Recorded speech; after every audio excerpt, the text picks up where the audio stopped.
Tonight, fallout from the FBI raid for documents at Mar-a-Lago. You should have turned over all of them. As the investigation continues, what could come next for former President Trump? And Afghanistan 1 year later. 10 to 15,000 foreign fighters are now gravitating back into Afghanistan. A look at where things stand after the chaotic U.S. withdrawal. Plus, a look at the European Union's new digital ID and why it has privacy experts here at home up in arms. All this and more tonight on Faith Nation.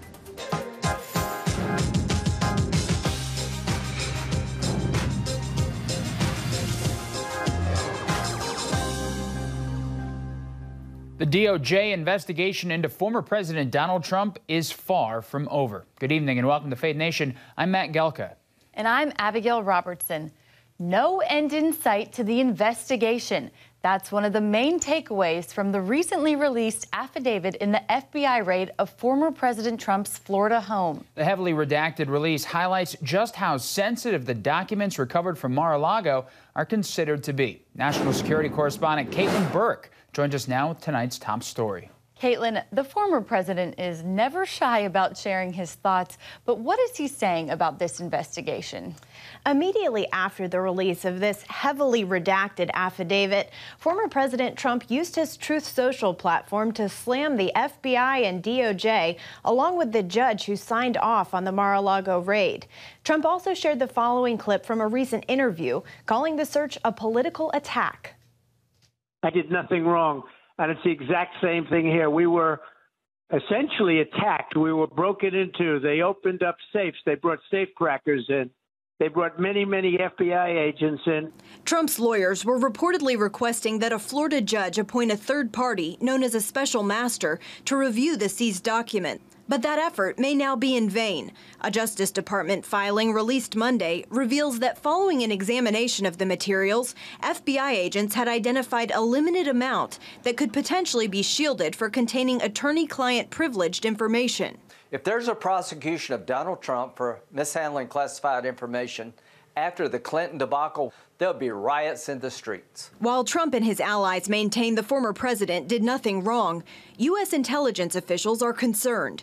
In a letter to House Democrats Friday, Director of National Intelligence Avril Haines said analysts are reviewing the documents seized to determine if there's a risk to national security. That means not only how sensitive are they if they were to get into the hands of people unauthorized to have them. It means, do we have confidential human sources at risk? Do we have intelligence collection methods at risk that our adversaries might now be able to learn about if they obtain these documents? The affidavit revealed that back in January, the Trump team returned at least 184 classified documents to the National Archives. 67 labeled confidential, 92 marked secret, and 25 labeled top secret. When the FBI raided the premises earlier this month, they found 20 more boxes of documents. Investigation into the former president, the affidavit revealed there was probable cause to believe evidence of obstruction would be found at Mar-a-Lago. It also stated that other criminal targets have already been identified and that the FBI is looking for more. Matt, Abigail? Caitlin, thank you very much. So for more on this, let's bring in Nathan Gonzales, editor and publisher of Inside Elections. Nathan, thank you as always for joining us. I want to ask you this. With everything going on with Mar-a-Lago, with continued talk of the 2020 election, you had Dan Balls from the Washington Post over the weekend kind of asserting that the midterm elections are going to be more about Donald Trump, the former president, rather than the current president, Joe Biden. Do you agree with that? Well, not completely, but I think Dan makes a great point, and he's been following elections for a long time. There was one of many interesting lines. There was one line in that story where he said, President Trump broke the rules of politics, and he may have broken the law.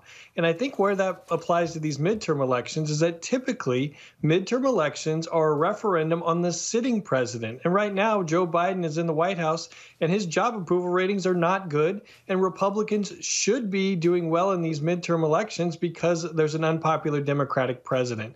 But because of former President Trump, his actions, the investigations related to Mar-a-Lago, related to January 6th, and related to President Trump sort of forcing himself into the conversation by endorsing candidates, he is making himself a part of this election. And then that sets up to be more of a choice that maybe voters don't like the job President Biden is doing, but they're being reminded about some of the things that they didn't like about President Trump when he was in office. And that creates a murkier playing field and makes it more difficult for Republicans to make gains in the House and the Senate. And Nathan, President Biden is on quite a policy run right now. Do you think that this will have a substantial impact on midterm voters, and will it be positive? Well, first off, it creates some positive media coverage for him. And so it's not just about gas prices or the cost of goods at the grocery store. It's not just those kind of stories. But ultimately, I think it matters whether these policies help people in their daily life. It's not just enough to pass something. By the time we get to November, I think people will take a look and say, did this help me? Does this help me in my daily life? And until we get there, we're not going to know the answer. But it has at least given Biden something more to talk about rather than just being on the defensive, which is where he was at for about a year. Nathan, let's switch to your Twitter fingers here, okay? The other day you tweeted, Republicans don't need a wave to win back the House and the Senate. So what did you mean by that? What do they need? Well, wait a minute. I didn't know Twitter was public, Matt. Now you're telling me it's out there. Well, what I meant is that the Democratic majorities are so narrow. Republicans only need a net gain of 1 seat in the Senate. They only need a net gain of 4 seats in the House.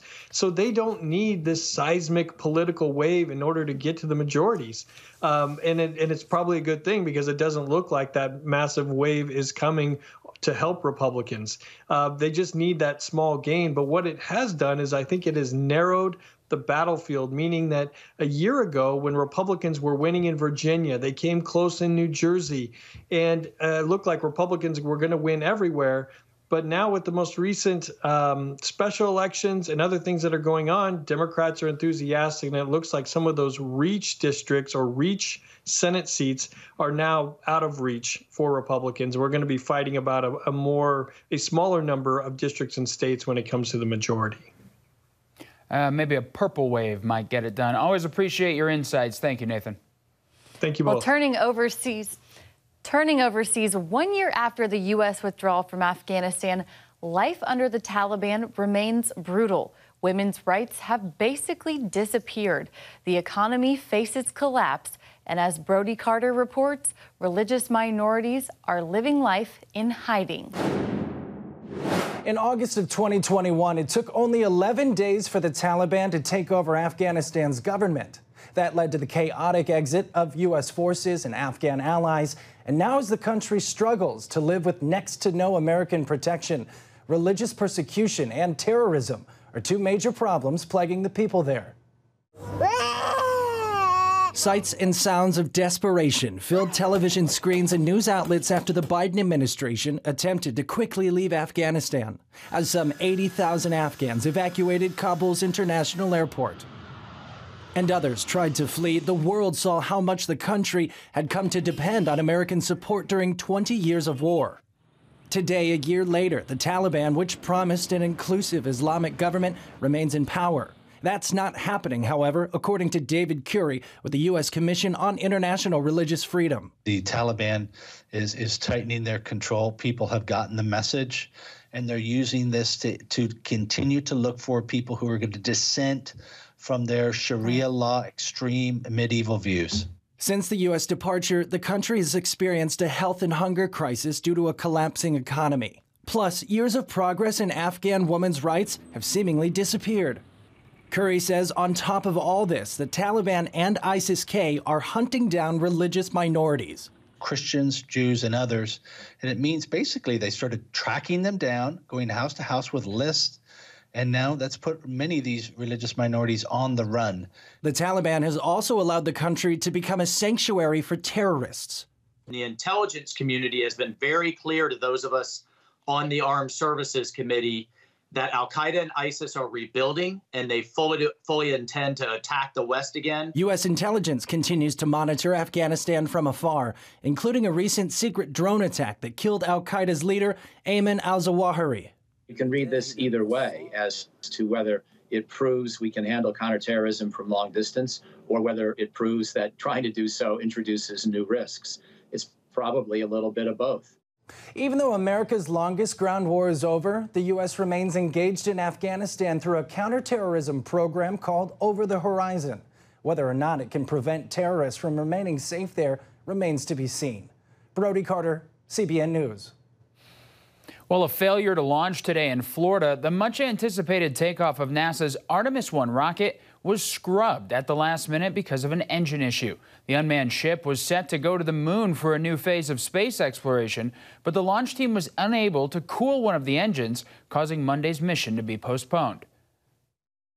It's just illustrative that this is a very complicated machine, a very complicated system, and all those things have to work. And you don't want to light the candle until it's ready to go.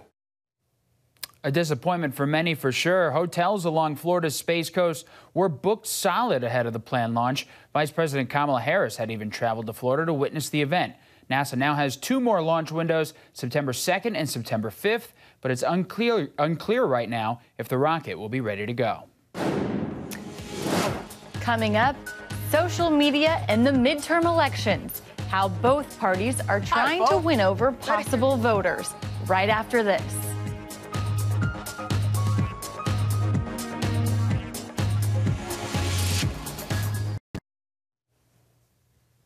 The future of former President Trump's months-old social media platform, Truth Social, appears uncertain. It was created after he was banned from the social media giant Twitter. Truth Social reportedly faces numerous difficulties, including over $1.5 million in debt, being denied a trademark, and a dwindling number of users. The FBI raid of his Mar-a-Lago home this month did fuel a burst of activity, with Trump pointing to a 550% increase in downloads in the days following the raid. He says reports about Truth Social troubles are the media's attempt to bring it down. And speaking of social media, it is one way both parties are trying to win over voters this election year. So for more on that, let's bring in CBN's chief political analyst, David Brody. David, thank you for putting down TikTok long enough to join us. And speaking of TikTok and Twitter, how big of a tool are these for both parties when it comes to getting people to the polls this November? Well, let me just correct you, Matt. I have TikTok running in the background right now. China literally getting all my information as we speak. Just kidding. Or maybe I'm not, actually. Look, it's huge, right? And I think there's a two-pronged issue here, right? First of all, what are these social media companies allowing to get through their censors, and what are they not? Hunter Biden story is a good example. That was not played up much at all in the social media atmosphere in 2016, and the Trump campaign obviously believed that, or 2020, excuse me, and the Trump campaign believed that cost them some votes. But, look, the truth of the matter is there was a Princeton University survey that just came out that actually showed that if you look at some of the moderate voters that they monitored on Twitter, many of them actually went against Donald Trump in 2020 because of Twitter, because Twitter is more liberal. So it kind of depends on the platform, but it clearly makes a huge impact. Yeah. And David, a true Gen Zer at heart. Now, you've done some reporting on how Democrats are using TikTok to target Gen Z voters. Can you tell us a little bit about that? You bet. And Abby, come on, just between you and me, no cameras around. You know the answer. I mean, look, Democrats are killing it over the Republicans. I mean, the Democratic National Committee has this portal, this hub, if you will, not a metaverse, just kidding, like a hub where they have all of these influencers on TikTok, and they have over 80 million impressions since they started this last year. So they are very active. Ask me about the Republican National Committee. Ask me how they're doing. That's where I give you the big nothing. They've got nothing on Twitter. So, look, there's a lot of conservative stuff. I say on Twitter, on TikTok, excuse me. They've got a lot of conservative videos on TikTok, no doubt about it. I watch quite a few of them. But politically speaking, the Democrats are easily outpacing and outmaneuvering the Republicans on TikTok specifically. David, finally here, we might see social media most prevalent in that Pennsylvania Senate race where John Fetterman and Dr. Oz are arguing about crudité. Is this the norm here going forward, just these political swipes on social media? No, I don't think there's any question about it. And it's not just Twitter, right? It just depends on the platform. Choose your platform. You got Twitter and Facebook. Twitter, obviously more liberal. You want to get on Getter or Rumble or well, Truth Social. And if it's around for a while, we'll see. The point is you can go through the conservative atmosphere there and kind of get your traction in different places for different audiences. So I think that's a big part of it. And also, let's remember, social media is really important because it's kind of like death by 1,000 paper cuts. In other words, you can define the narrative of your opponent if you keep hammering time after time on Twitter. Donald Trump was obviously very famous for doing that and defining his opponents. This idea of the October surprise and the last second maneuvering politically, I think are long gone. I think social media not only here to stay, but reforming and the whole landscape is transformed. David Brody, thank you so much for your time. You bet. Well, coming up, financial records, medical info, and more. Why a new digital ID could pose problems for personal security when Faith Nation returns. Welcome back. Imagine a state where the government keeps tabs on everywhere you go, everything you say, and everything you buy through a digital identity. You might think this sounds like the communist regime in China. But believe it or not, the European Union may be headed in the same direction. And as Dale Hurd reports, the idea is actually gaining some support in the United States Congress. Is the European Union on its way to becoming a surveillance society like China? The European Digital Identity. This cheery introduction to the EU's upcoming digital identity program tells citizens that it will make their lives easier while keeping them safer online. The European Digital Identity Wallets will enable us to store and exchange documents and legal information while fully controlling which data we want to share with whom. ID data sent. EU President Ursula von der Leyen says digital identities will give citizens control over how their personal data is used and will help stop identity theft. The so-called digital wallet will be an app on a person's phone and will contain only the information a person wants it to include, such as medical or financial information. Credit rating sent. Income statement sent. It's already under attack in the European Parliament as something that would be ripe for government abuse. One of its chief critics, European Parliament member Christian Turres, was born in communist Romania and has long been warning of the EU's so-called Chinification. Clearly, we are witnessing right now the Chinification of Europe, because we see what is happening in China right now with the social credit score, where the government is monitoring and surveilling all the people from the beginning to end. Everything that they do, everything, everywhere where they walk, they control everything and they watch everything. This is the example of a tyranny. The EU insists the digital identity program will be voluntary. Skeptics are wondering how long before it becomes mandatory. How voluntary is the European Digital Identity Wallet? But even more important, how voluntary will it remain in the future? Because the European Union always comes up with nice plans to eventually abuse it, to create more control. The EU's COVID passport was supposed to be temporary. Now Brussels wants to extend it until at least June of next year. COVID passports have been used to prevent the unvaccinated from crossing borders, entering grocery stores, using public transit, and even going to their jobs. It's helped fuel violent demonstrations, the likes of which Europe hasn't seen for decades. Some in Washington are urging Joe Biden to establish digital identities for Americans as a way of fighting identity theft. There's also support in Congress. The so-called Improving Digital Identity Act of 2020 never made it to a vote, but could be revived. We asked an expert on digital identities if they are indeed a necessary safeguard against identity theft.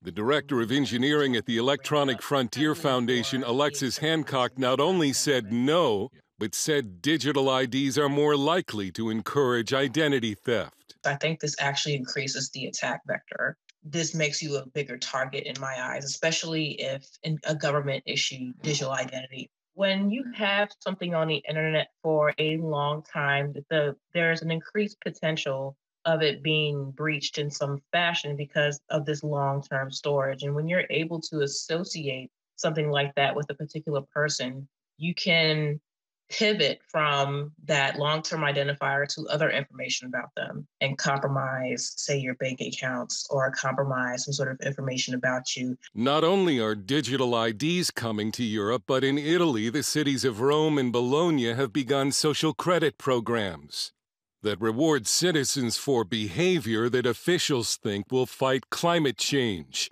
like using a bicycle instead of a car. A social credit system could be easily incorporated into a digital identity. Austrian Catholic leader Alexander Chukwuel says that in any European social credit system, Christians will lose because of their opposition to issues like abortion that the EU views as a human right.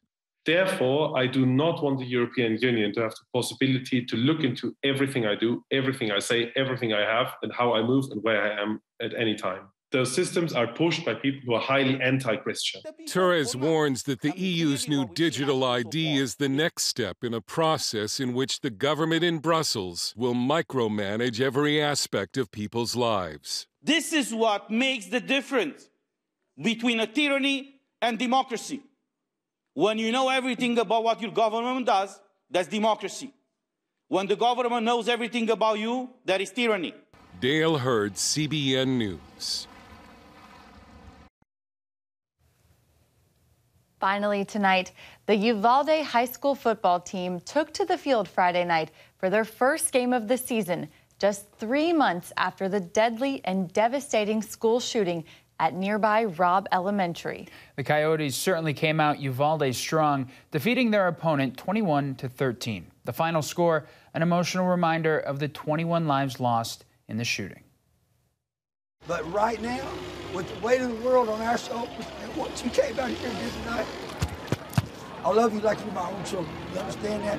I could not be more proud of you. The victory served as a much-needed win for a town still grieving, but also a reminder to never forget the lives lost. Obviously, a very emotional coach, probably a very emotional team after that win. Definitely. Yeah. Well, that's going to do it for us tonight for Faith Nation. We'll see you tomorrow.